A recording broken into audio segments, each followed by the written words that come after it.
Olá! Hoje a gente vai fazer uma coisa um pouco diferente, uma investigação séria, muito séria. Vamos deixar o dia a dia de lado para mergulhar fundo na teologia, aplicando uma das maiores obras da literatura, olha só, a um dos ícones mais inesperados da cultura pop. A pergunta que guia toda essa nossa análise é bem direta, mas chega a dar um nó na cabeça, né? Se o Scooby-Doo fosse julgado pela teologia do inferno de Dante, qual seria o destino eterno dele? E vamos levar essa pergunta a sério, não é piada. É um problema de lógica moral que precisa de uma resposta bem rigorosa. Bom, antes de sair julgando, a gente precisa definir as regras do jogo, né? Não dá pra simplesmente pegar um personagem de desenho dos anos 70 e jogar num abismo teológico do século XIV sem ter uma base pra isso. E essa base é o que a gente está chamando de simulacro teológico. É um conceito que, ok, foi criado para essa análise, mas ele permite que esses dois mundos tão diferentes conversem. É o que nos dá a permissão para aplicar as leis morais de Dante a um réu que, coitado, nunca nem sonhou que passaria por um julgamento desses. E aqui a coisa começa a ficar interessante de verdade. Sabe qual é o primeiro problemão? Na teologia medieval, animais não podiam ser condenados. Por quê? Porque não tem alma racional. Só que o Scooby-Doo não é um cachorro qualquer, né? Ele fala, ele pensa, ele faz escolhas, ele tem o que a gente chama de agência moral. Então, para esse nosso tribunal, ele é classificado como uma entidade racional não humana, e isso significa que ele está totalmente elegível para condenação. E aqui está o ponto-chave, a condição essencial. Para entrar no inferno de Dante, a pessoa, ou a entidade no caso, tem que morrer sem se arrepender. Então a gente vai partir do princípio que o Scooby viveu a vida dele com todos os seus vícios até o fim, sem nunca ter pedido perdão ou confessado. Essa é a base de toda a nossa investigação. Sem isso, nada funciona. Ok, regras definidas. Agora sim a gente pode começar a analisar o réu. O que a gente vai fazer é uma espécie de autópsia moral, sabe? Para descobrir qual foi o pecado dominante, aquele que ditou as regras da alma dele e, no fim das contas, selou o seu destino. Olha só, essa imagem é a nossa principal prova. É uma análise visual da estrutura moral do Scooby. Pensa nisso como se fosse um raio-x da alma dele.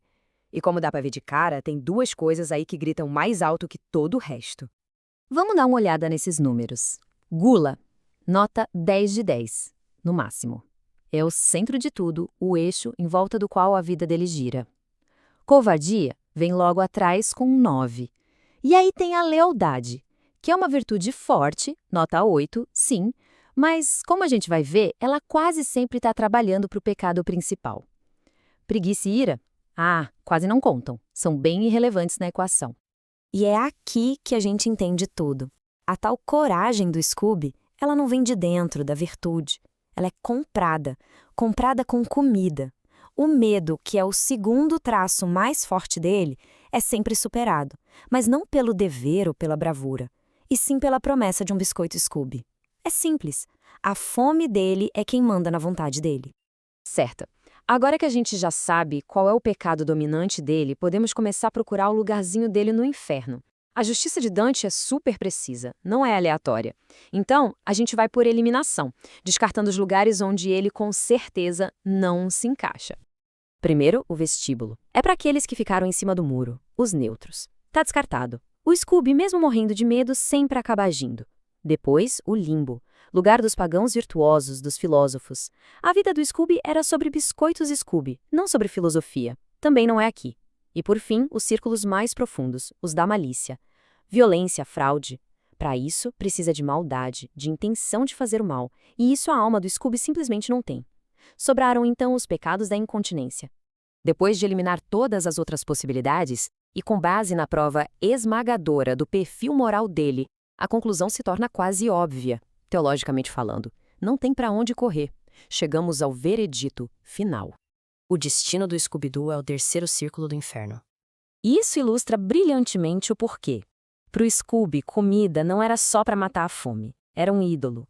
Ele, como diz o texto, fez do seu ventre o seu Deus. O prazer de comer passou por cima da razão, do dever e até do instinto de sobrevivência dele. No sistema de Dante, simplesmente não existe outro lugar para uma alma que é organizada dessa forma. Ok, destino selado. Só falta uma coisa: entender qual vai ser a punição exata dele. E no Inferno de Dante, o castigo, que tem o nome de contrapasso, é sempre uma inversão poética e terrível do pecado que a pessoa cometeu em vida. Dante descreve o terceiro círculo assim. Pensa nisso. Não é uma chuvinha qualquer. É uma tempestade sem fim, gelada, suja, com granizo e neve podre.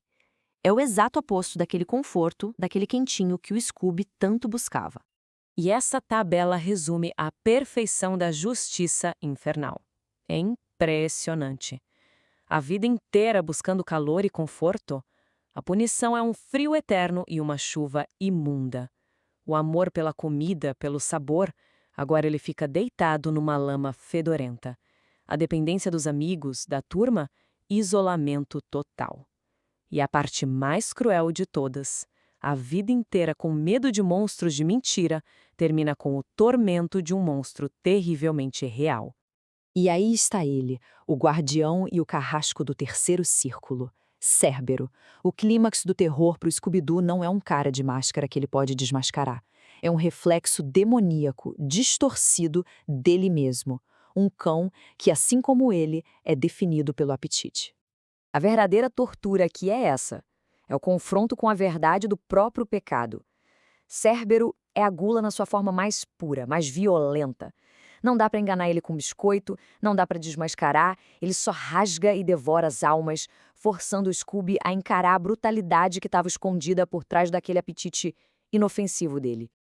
E assim, a nossa investigação chega ao fim. A simpatia que a gente tem pelo personagem não importa nada diante da lógica fria e implacável da justiça de Dante. Ao escolher o apetite como seu mestre em vida, ele garantiu que, na eternidade, o apetite se tornaria seu carrasco. A sentença é o terceiro círculo, sem possibilidade de apelação. E a pergunta que fica é: se o apetite, e não a razão, se torna o mestre da nossa vontade, que tipo de monstro será que nos espera no final?